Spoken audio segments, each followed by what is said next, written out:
Hello, today we're going to be looking into Best Buy. I have not worked at Best Buy before, though I have heard plenty about them. For the past 4 years now, Best Buy and its employees have been plagued by a CEO that really likes layoffs. In 2019, Corie Barry succeeded Hubert Joly as CEO, Hubert Joly now taking up the role of executive chairman. In 2018, Best Buy ranked at number 72 in the Fortune 500. Today, Best Buy is on its deathbed, as revenue, operating income, net income, total assets, and total equity are all down. Best Buy employs 90,000 people worldwide, which is still more than GameStop's 27,000. On the other hand, however, Best Buy operates just over 1,100 stores, which is much less than GameStop's 4,400. Many people complain about how hard it is to find an employee while shopping at Best Buy. I hate to see what it's like shopping at GameStop. As Best Buy's profits continue to decrease, Corie Barry has laid off more and more people with no notice and no severance, including tenured employees. The company has offered to hire some of these people back, but at a much lower pay rate and position than they were making before. Best Buy and GameStop both are among a list of companies that have their own credit card that has an insane interest rate and is detrimental to the customer's credit score. Sounds like that kind of thing is an indicator of if a company is dying, where they have to rip off customers and ruin them financially to stay afloat. As for wages, the average pay for sales floor associates is $16 an hour, according to Glassdoor. Not bad, surprising at least, seeing as what kind of situation Best Buy is in. I thought they'd be paying about half that. Corie Barry's base salary is just a little less than what all 90,000 employees make an hour, assuming that all 90,000 employees are sales floor associates, making her average hourly pay $173 an hour. I doubt she works over 10 times as hard as the average sales floor associate. Also, add on to this her $456,000 non-equity incentive plan compensation, nearly $82,000 in other bonuses, and her $11.5 million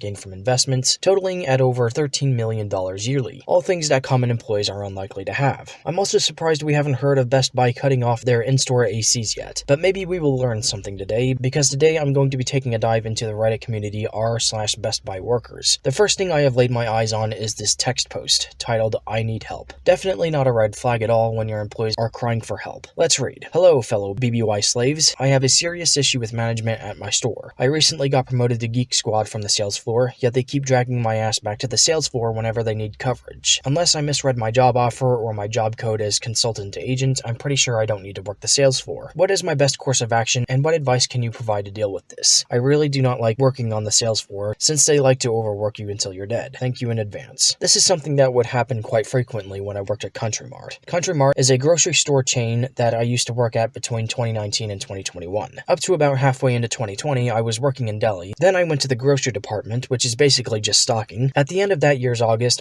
they cut all my hours in grocery and switched me to meat department without notice, and I would often be dragged into deli when they didn't have any coverage. It's basically like working 2 jobs for the price of 1, although I never had my responsibility split between 2 or more departments at once, surprisingly. It was basically just finish what you're doing here, then go work there. But if you're trying to work in Geek Squad and they're making you focus on the sales floor along with that, I can't imagine how stressful that must be. What I would do in this situation is either tell them you can't work on the sales floor and be assertive like you've already got enough on your plate, because let's be honest, that's probably true. Or if Geek Squad already isn't paying you well, look for a better job. One that you don't have to shred yourself to pieces to prove yourself worthy of higher pay. This next post is titled "Just Applied for a Different Job." It reads, I've been working at Best Buy for around 10 months, and while I have learned a lot, I've finally come to the point where I'm seriously looking for alternatives. I'm still quite young and don't have a great amount of responsibilities, but the amount of stress and pressure that the job has caused me to feel recently is not worth the takeaway pay in my honest opinion. That's after a bump in pay and becoming full-time. I just applied to be a commissioned automotive sales rep at a pretty high-rated dealership closer to my house. Wish me luck. I might not know what I'm getting into. I'm not sure if I'll even get a call back, but I just wanted to get it off my chest. I have mixed feelings, as I actually liked my leadership, and the people I've met there are actually really nice and helpful, but it's just too much for me at this point. Anyways, just a little rant. Take care to all the workers, and much love. To this I say, great to hear.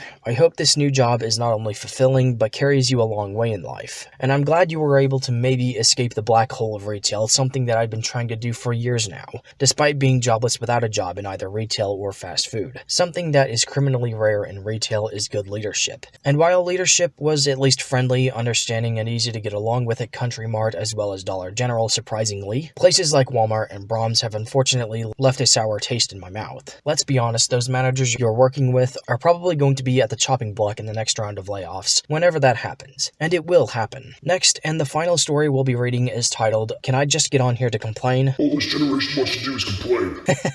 Yes, that's what I'm here for, mate. Tell me your story. I am scheduled to work 9 consecutive days in a row, no breaks. I feel like that is insane. I understand that this is a job and they can do what they want, but to me, it just seems absurd to expect that from someone, especially part-timers. It also sucks because management is currently also punishing my coworkers they see as low performing. Like, you can't complain that we are understaffed and then not schedule people because you don't like them. It's not fair to anyone involved. Plus, to make it worse, my store decided to be special, and now if you don't ask every customer if they would like to sign up for Total, as well as the credit card, you will be written up. Ever since the micro market thing and the stupid 3-step plan thing, I forgot the name, this job has been so stressful. I now get super anxious before my shift. I'm just done. I feel like I can't do this anymore. There is too much pressure for a job that pays me so little. Like, even for the cards or memberships, why should I care? Like, it doesn't give me anything. We don't even make commission. 9 days in a row. Look, I'm no stranger to that, but I sympathize. It is irksome and disappointing when employers do this. I recall the later months of 2019. I was working in the deli, people were quitting, and we were understaffed. And we were working 40 hours a week. Instead of having us work 5 days a week with 2 days off in between, 8 hours a day, like any normal workplace should, they would make us work like 6 or 7 hours a day, 6 days a week. And it would always be the last 6 or whatever days of the week. And we would be scheduled for the first 3 or so days of the next week. It sucked. Nothing irks me more than when an employer schedules their employees like this. And nothing disappoints me more than knowing that I'll be working 6 or more days in a row. Taking issue with this is a valid complaint, especially when the store isn't even understaffed. It's just that the managers don't care to delegate properly. Cutting hours, then giving some vague excuse. Underperforming. How so? Best Buy just isn't doing good in sales, and to expect that the business will do better through cutting hours, exploiting and abusing the employees that get the bulk of the hours, and ripping off customers is folly. Not allowing your employees to take a break is ridiculous. At Brahms, I would work 9-hour shifts, and they wouldn't give us more than a 30-minute break, and they would always make us take it within the first 2 hours. They wouldn't allow us to take any more unless we were injured and had a doctor's note. If state law didn't exist, I doubt they would let us take breaks at all. So then, OP, if you're watching this, what I would do in regards to that is look into your state law, see what break time workers are entitled to, and bring it up with your management, and see what their tone is then. If they think that they are above that, take legal action. Get yourself a compensation package, then leave the company. Find a job that isn't as stressful and is much more rewarding. So that last story took us a little deeper and exposed Best Buy as a typical retail company that believes profit is more important than anything. And unfortunately, they think that in order to be successful, they have to backstab, defraud, and exploit both customers and employees. Luckily though, Best Buy, like GameStop, appears to be an instance of customers voting with their wallets and workers voting with their labor. Best Buy is declining in sales, and employees are leaving before they're inevitably fired or laid off. Best Buy is on its way out, and I think it's at the point where I personally wouldn't bother getting a union involved. That said, I still think Best Buy employees should still look into labor unions and do their own research instead of believe what Best Buy wants you to believe, which is probably that unions are bad and want to take your money. I don't think that Best Buy will be here in the next 5 years, or if they are, it'll be because they shorted the stock market and froze stock purchases or whatever it was that GameStop was doing in 2021. Anything that they do, though, would only be delaying the inevitable. Corie Barry is driving the company into the ground on purpose, with layoffs, store closures, and high-interest credit cards that rip people off. So what better way for the working class to respond to this by quitting and boycotting? As sales continue to decrease, more and more layoffs and store closures will happen. Do you think that translates into a career? I don't think it does. So my personal advice is quit this job and go to trade school. Go learn a trade and seek work that is fulfilling and rewarding and that you will actually enjoy. Because retail isn't any of those things, and neither is food service. And I think that's where I'm going to end the video. If you like this video, please be sure to click thumbs up, share the video with your coworkers, leave your thoughts and any horror stories from your time working at Best Buy or elsewhere, subscribe for more content like this, and click the bell to get notified. You'll be helping me big time as I try to get this channel off the ground. Thank you for watching, and I'll be back next week for another video. Bye guys.